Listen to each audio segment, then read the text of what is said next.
नमस्कार दोस्तों, आप सुन रहे हैं कहानी गोल्ड। आइए सुनते हैं डॉक्टर सूर्यबाला जी की लिखी कहानी सुम्मी की बात।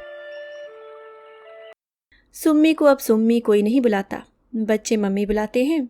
काम करने वाली महरी बीबी जी और उसका पति सुन्नू। मम्मी सुनते ही उसकी आंखों के सामने चाय का डिब्बा और गैस पर पतीले में खौलता पानी आ जाता है। बीबी जी सुनते ही किचन की गंदी मोरी और सुनों से ताजे अखबार का वह गोल घेरा जिसके बीचों बीच बैठे उसके पति दोनों हाथों उंगलियों से अखबार थामे गर्दन ऊपर नीचे करते खबरें पढ़ते रहते हैं। बाहर से देखने पर तो पता भी नहीं चलता कि इस गोल घेरे के पीछे कोई होगा भी। सिर्फ अखबार दिखता है और उसे पकड़े हुए दोनों हाथों की उंगलियों के छोर। पति की सुनो सुनते ही वह कोई भी काम करती होती है उसे छोड़कर बेतहाशा दौड़ पड़ती है। उसे दौड़ते देखकर उसकी बेटियां हंस पड़ती हैं और हंसती हुई दूसरे से कहती हैं, दौड़ती हुई मम्मी कितनी फनी लगती है ना। सुम्मी सुनकर खिस से हंस देती है, पर मन ही मन पूछती है, अच्छा अगर मम्मी की जगह सुम्मी दौड़ती होती तो फनी नहीं लगती ना। सुम्मी की अब यह आदत सी पड़ गई है। हर बात में मम्मी की बात उठते ही वह अनायास उसकी तुलना सुम्मी से करने लगती है।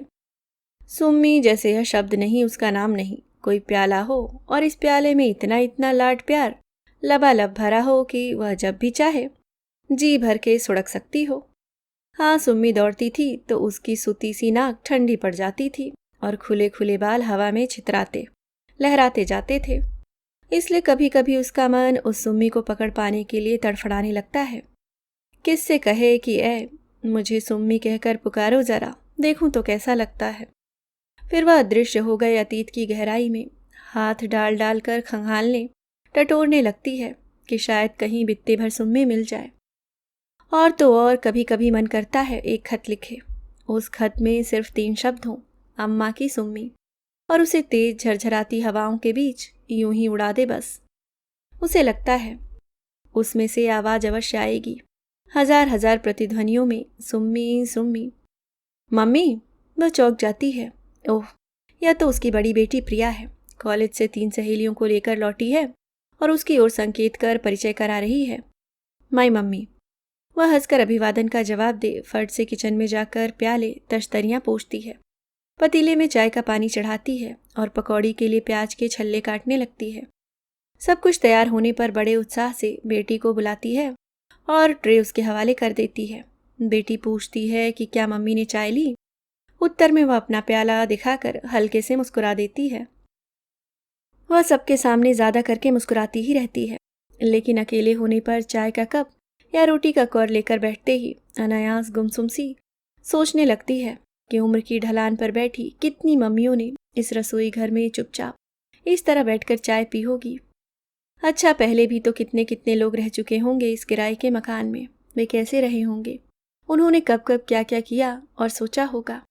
और यहाँ इस जगह पर इस मकान से पहले भी क्या रहा होगा, अधफूटा अवशेष।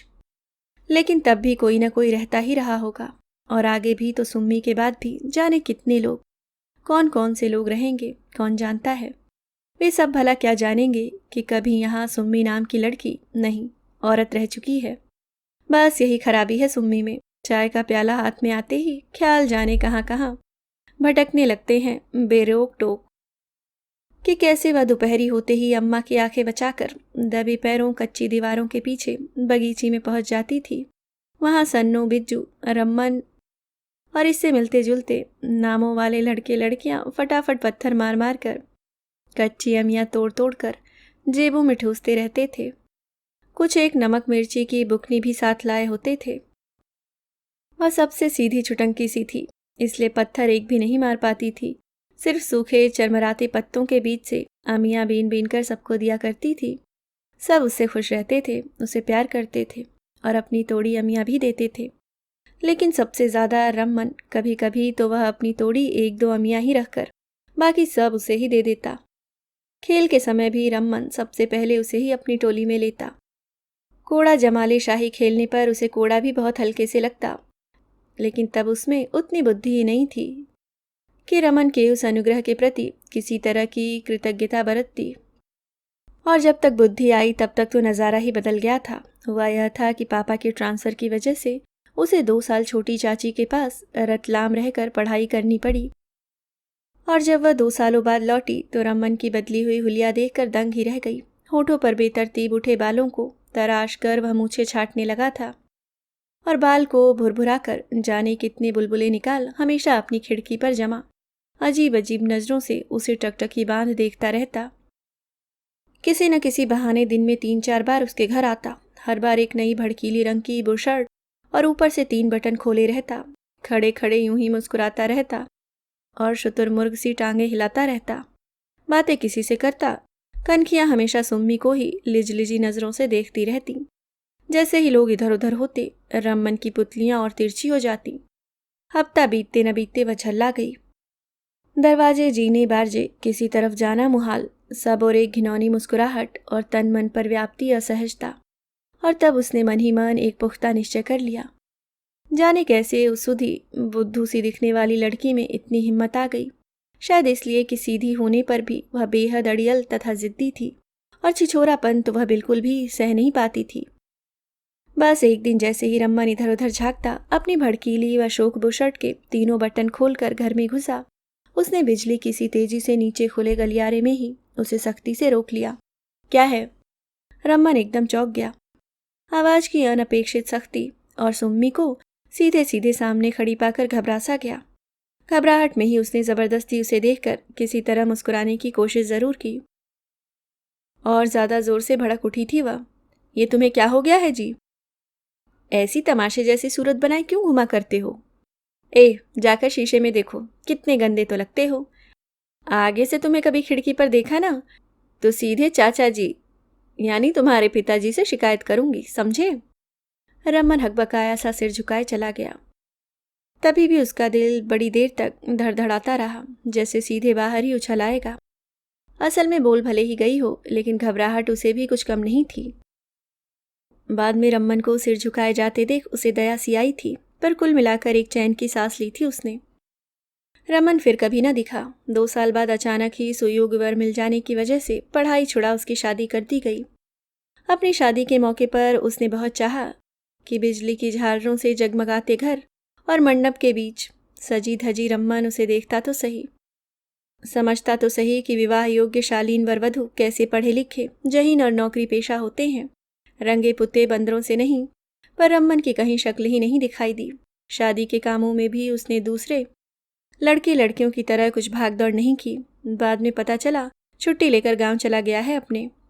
जाए तो जाए, सुम्मी ने सोचा था। उसके बिना शादी का काम थोड़ी रुका रहेगा। इतने ढेर सारे लड़के लड़कियां तो थे, पूरे उत्साह से उसकी शादी में जुटे। बिज्जू तो बहुत दौड़ा।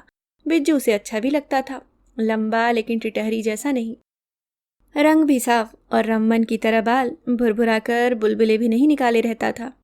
जात अलग न होती तो पापा शायद सबसे पहले बिज्जू के पिताजी के पास ही उसका रिश्ता लेकर जाते और बिज्जू के पिता कभी ना न करते। लेकिन जहाँ तक सुम्मी की अपनी बात थी, उसे बिज्जू का सब कुछ पसंद था, सिवाय उसके नीली पट्टी वाले जांघिए के। कहा ना, अंदर ही अंदर कुछ जिद्दी अड़ियल सी थी वह।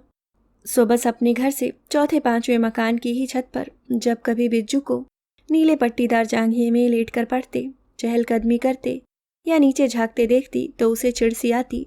जाने क्यों उसे लगता बिज्जू का शालीन लहजा, थोड़ी नटखट सी चमकीली आंखें और आधे मुस्कुराते से होठ, इन सबको नीली पट्टी वाला जांघिया निगल जाता है। पूरी शख्सियत ही उसकी। मम्मी ये सब जा रही हैं। ओह अच्छा अच्छा, सुम्मी चौंक गई। लड़कियां बारी बारी से थैंक यू आंटी, पकौड़े बहुत अच्छे बने थे कहती चली गईं। कल बड़ा तमाशा हुआ। ढलती दोपहर सिलाई मशीन की चौकी खिसकाकर सुम्मी पति और बेटे बेटियों के कपड़ों की मरम्मत करने बैठी। सिलते सिलते वह सोचने लगी कि अगर मशीन की सुई गलती से उसकी उंगलियों को ही कपड़े की तरह छेदती सिलती चली जाए तो उस दर्द की कल्पना मात्र उसे सिहरा गई।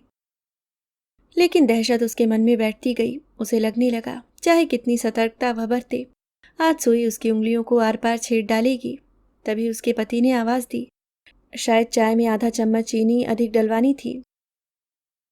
पति की सुनो सुनते ही वह हड़बड़ाकर उठी ही थी कि झटके से उसके दाहिने पैर की उंगलियां फर्श के साथ बुरी तरह मुरक गईं। हल्की चीख के साथ वहीं वह फर्श पर धप से बैठ गई। उंगलियां हाथों से दबाए घुटनों पर सिर रखे वह दर्द से कराही थी कि उसने बेटे बेटियों की खनखनाती हंसी सुनी। चौंक कर उसने सिर उठाया तो पाया कि उसका इस तरह पैर मुरक जाने पर कमरे के बीचों बीच फर्श पर धप से बैठ जाना और सीसी करना बच्चों को खासा मज़ेदार लग रहा है। बेटे ने कहा, ये लो मम्मी फर्श पर फिसल गई। 1-2 मिनट तक उसे उठते न देख शायद उन्हें अपनी गलती का एहसास हुआ। छोटी बेटी ने दौड़कर आधी हंसी आधी चिंतित आवाज में पापा से कहा, मम्मी को तो रपट लग गई, फर्श पर घुटनों में सिर डाले बैठी हैं। और बड़ी बेटी पास आकर सहानुभूतिपूर्वक बोली, दिखाओ जरा कहाँ लगी, कैसे लगी, सूज गया है?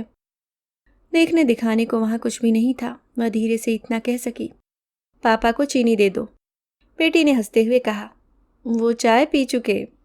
अखबार पढ़ते हुए पति ने बेटियों से कहा कि वे उसे आयोडेक्स वगैरह लगा दे। लेकिन सुम्मी चौंक कर छल छलाती आंखें छुपाती उठ गई। अरे नहीं, यूं ही मुरक लग गई थी, अब ठीक हूं।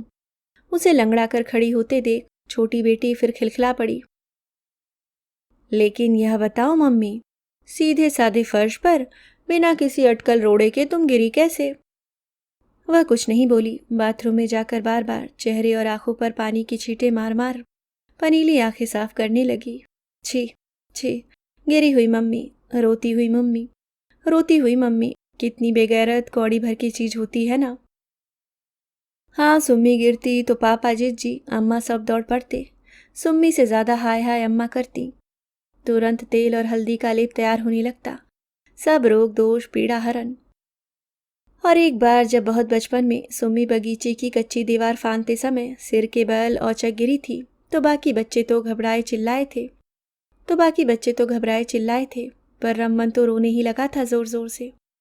रमन, वह उसे दिखा ही नहीं शादी के बाद। लेकिन शादी के ठीक 4 दिन बाद जब वह पति के साथ झील में बोटिंग के लिए जा रही थी तो पहली बार घर से बाहर अकेले सिर्फ पति के साथ होने पर उसने घूंघट उठाया था और अनजाने चौंक गई थी।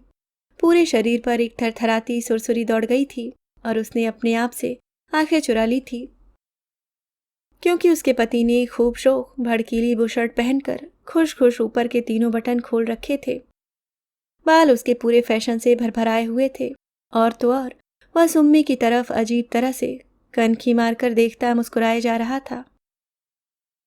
छोड़ो छोड़ो, ओह सुम्मी, तुम्हें सिर्फ इस तरह बेरोक टोक अतीत की तलहट छाटने को छोड़कर कोई काम नहीं है क्या? इतवार की छुट्टी का दिन, पति बच्चे घर पर और तुम हो कि अपना एक खाली प्याला लिए कहाँ कहाँ टकटोरती फिर रही हो।